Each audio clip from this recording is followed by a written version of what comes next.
कि जा कहीं बाजार में तो सब्जी ले ले।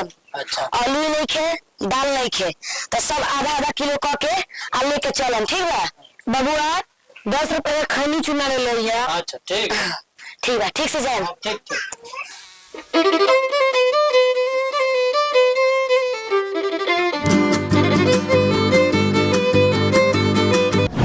हेलो हेलो, अरे माई रे माई, कैसन घरे बियाह कर देलू रे माई। अरे बुचिया पागल हो गई बड़ी का।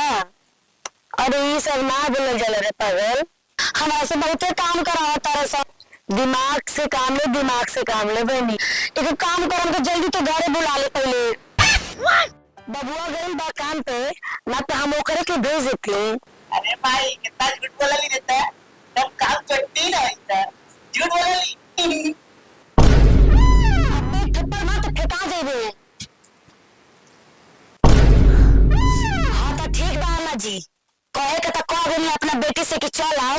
आए तो रौरो पता बा कि रौर बेटी बेचोर है। तो एगो बात कान खोल के रौरो सुन ली कि अगर एजवा आ जाता रही तो हमरा साथे मिल के काम करवाई हन। पहले बता देता नहीं, ना तो हमरा से खराब हमरा से निमन केहू ना होई। तू चिंता मत करा, आएगा हम बोल दें कि साथी मिलके काम करावे।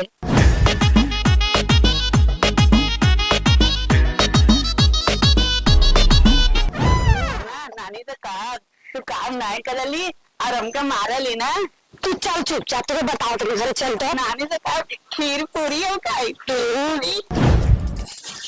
बुचिया होते हैं ना, रौरा जानी रहा बुचिया के हाल हमरा का। ए बुची लड़िया मत करे से। नानी पाल लगी। प्रणाम माई। खुश रहो बुचिया। प्रणाम भौजी। प्रणाम प्रणाम। ठीक है ना? अरे हम ठीक बानी बहू जी, आपन बताइए रौरा कैसन बानी? ठीक है बा। और देखो तो हमारा लड़की कितना जोड़ा है।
हम ठीक बा, तू अपन बताओ ठीक बा?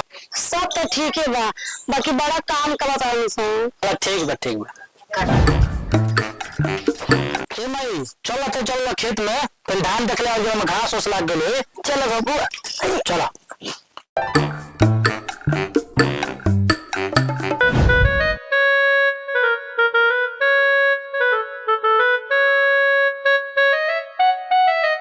ए भौजी तुम चाय दो ना, पी ली। अच्छा ठीक बा बबनी।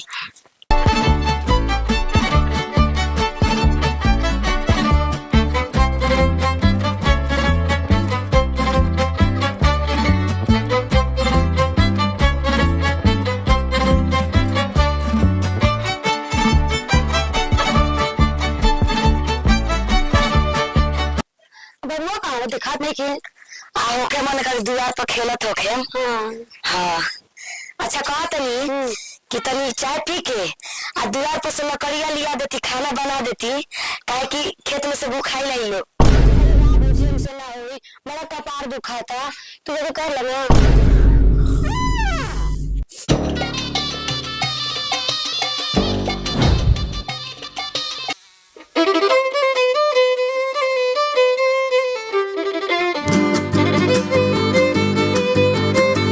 सौतीन आवे लिए जो खाली खाए खाती, आराम करे खाती, यही से मंगल जा रहो नैहर से ससुरा से भाग के नैहर रही है कि जान तो जब भौजाई के हाथा खाए के मिली। इनका के बताओ ना।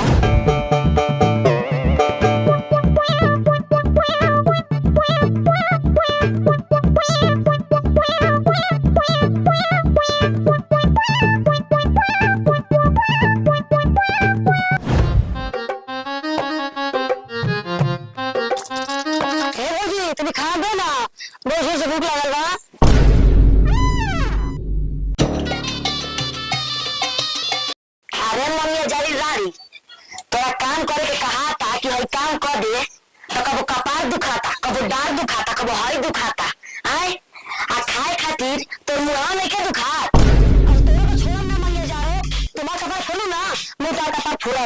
हट आज मंगे जा रो, आज हम पागल हो गइल बानी, हमार दिमाग एकदम पागल हो गइल बा। आज तरह अपने मारना रहू कि सीधा ससुरा के रास्ता धर लेबू, बुझलू। आज तू आना तो हम तारा बताओ आज तो तारा का मुंह आइए आज तो हम मुंह आते करे मारा मन और मारा 10 काल में गाली ले डाल दे गाली कैन और मारा तो देखो तो मन और कर रे नहीं आई बात है और मर गए आज बाप रे अरे सौती नहीं आए तो काम नहीं है करे के तोरा। हाँ मारा मन कैसे कहे बरे और मारा काम ना धंधा है काम के ना काज का दुश्मन अनाज खाए खाली खाती है हैं पागल हो गया ए एकदम देखा तो क्या करती है। अरे कुत्ते हरामी तेरे माई के घर तोर घर ना है। अच्छा तो घर है हैं सौती चलाते हमें कहते सौती हैं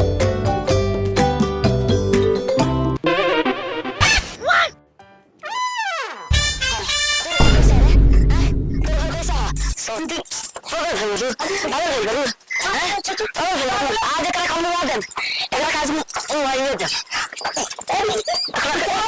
आज तारा के अरे मौलिया चल हट चले नानी अरे ना आज एकरा के लगा दे मम्मा नानी को मार की रही हम पागल हो सो आपस में कर तो कुत्ता सियानियन मन पे काली तो खाना हमारी बोल के बोल एगो बात कान खोल के सब जरा सुन लो। या तो घर में ही रही या तो हम रहन एका के ससुर भेजे लो आ ना तो यही घर में फांसी लगा के मर जो आ सब जरा के जेल में भेज दे। ना